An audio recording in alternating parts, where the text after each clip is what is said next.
Let's talk about the tone and tenor of this entire debate. How do you weigh in on the last Republican presidential debate of the 2024 race? Well, it was bitter, which you can expect at this stage in a campaign just 5 days before the Iowa caucuses. But essentially, it's meaningless because the main frontrunner, Donald Trump, wasn't there. He has not deigned to appear in any of these debates, which gives the voters no chance to compare him face to face with the other candidates. Fair enough. Also, Ray, who do you think is a better fit for Iowa, DeSantis or Nikki Haley, especially considering that DeSantis' appeal to evangelicals who are an influential voting bloc in the state? Well, I think he's gotten some key evangelical endorsements in Iowa that might help him to a second place finish in the caucuses, but he's going to be so far behind Trump, it's really not going to matter. And really, the winner of the Iowa caucuses rarely becomes the nominee or the president.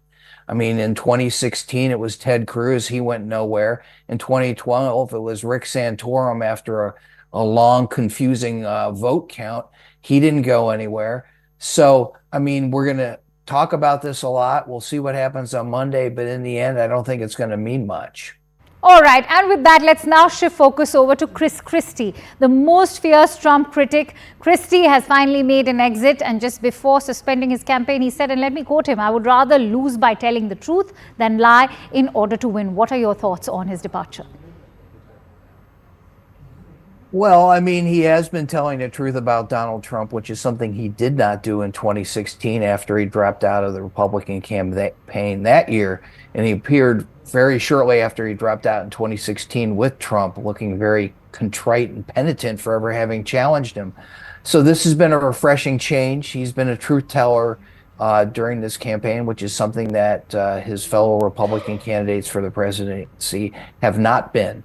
So he's been refreshing in that regard. It's not surprising he's dropping out at this stage. This often happens in campaigns where somebody drops out knowing that their support will not go to the front runner, but probably to one of the alternatives. And it's not surprising that he didn't endorse anybody, because we heard on that hot mic conversation that he doesn't think too highly of Nikki Haley's chances. But that said, she's probably the closest to him in terms of the Trump alternatives in New Hampshire. Absolutely. In fact, we'll have to wait for the caucuses to take place. On that note, many thanks to you, Ray Locker, for joining in with your precious insights.